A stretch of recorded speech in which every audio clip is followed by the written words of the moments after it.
അഭിലാഷ്, ഹരിയാന ഒരുപക്ഷെ കോൺഗ്രസിൻ്റെ ഒരു വലിയ തിരിച്ചുവരവ് തന്നെയാണ് കാഴ്ചവെക്കാൻ പോകുന്നത്. വലിയ തോതിലുള്ള ഒരു വോട്ട് ശതമാനത്തോടുകൂടി ഏകദേശം 65 വരെ സീറ്റുകൾ നേടുമെന്നുള്ളൊരു പ്രതീക്ഷയാണ് എക്സിറ്റ് പോൾ ഫലങ്ങൾ നൽകുന്നത്. പക്ഷേ അപ്പോഴും BJP അവിടെ 35% വോട്ട് പിടിക്കുന്നു എന്നുള്ള ഒരു വിവരമാണ് നമ്മളിപ്പോൾ എക്സിറ്റ് പോൾ ഫലങ്ങളിലൊക്കെ തന്നെ കാണുന്നത്. ഏകദേശം 30 മുതൽ 35% വരെ വോട്ടുകൾ പിടിക്കുന്നു എന്നുള്ളത്. അതായത് അടിസ്ഥാന വോട്ടുകളിൽ BJPയിൽ കുറവ് വരുന്നില്ല എന്നുള്ളതാണ്. 2014 കോൺഗ്രസ് പരാജയപ്പെടുമ്പോൾ കോൺഗ്രസിൻ്റെ വോട്ട് ശതമാനം 20%-ലേക്ക് കൂപ്പുകുത്തുന്ന ഒരു കാഴ്ചയാണ് കണ്ടത്.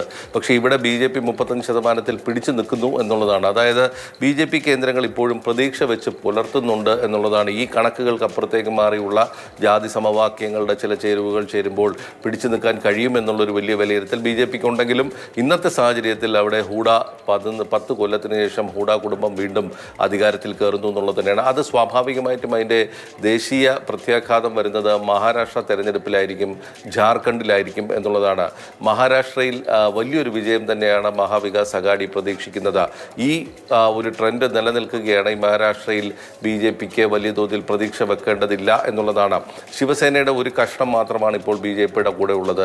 അത് തന്നെ BJPയെ ഒരു അധികാരത്തിൽ എത്തിക്കാൻ പോകുന്നതല്ല എന്നുള്ള ഒരു വിലയിരുത്തൽ BJP കേന്ദ്രങ്ങളിൽ ഇപ്പോൾ തന്നെയുണ്ട്. അവിടെ ഒറ്റയ്ക്ക് BJP മത്സരിച്ചാലും അത്ഭുതപ്പെടാനില്ല മഹാരാഷ്ട്രയിൽ എന്നുള്ള ഒരു വിലയിരുത്തലാണ് വരുന്നത്. ജമ്മു കാശ്മീരും സമാനമായ ഒരു സാഹചര്യമാണ് കോൺഗ്രസിനെ സംബന്ധിച്ചിടത്തോളം.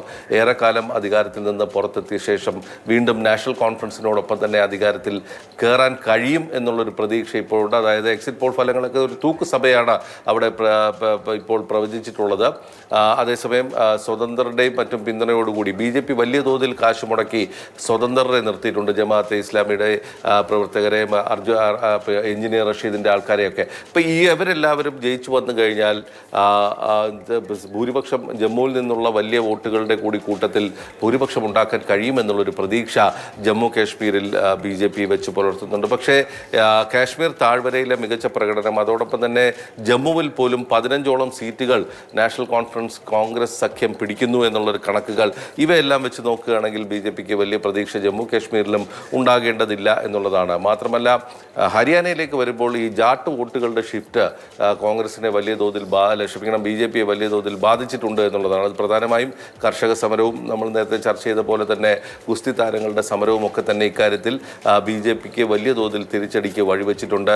മനോഹർലാൽ ഖട്ടറിനെ മുഖ്യമന്ത്രിയാക്കിക്കൊണ്ടുള്ള ആദ്യത്തെ പരീക്ഷണം, 2014 പരീക്ഷണം, അതായത് ഒരു ജാട്ടിനെ മുഖ്യമന്ത്രിയാക്കാതെ ഒരു പഞ്ചാബ് ഖത്രിയെ മുഖ്യമന്ത്രിയാക്കിക്കൊണ്ടുള്ള ആ പരീക്ഷണം ജാട്ട് വിഭാഗങ്ങൾക്കിടയിൽ ആദ്യഘട്ടത്തിൽ വലിയ ഒരു അനുകൂല നിലപാടുണ്ടായിരുന്നെങ്കിലും 2019 വരുമ്പോൾ അത് വീണ്ടും മാറിത്തിരിയുന്നു. BJPക്ക് കേവല ഭൂരിപക്ഷം ലഭിക്കാത്തൊരു സാഹചര്യത്തിലേക്ക് അത് വന്നു.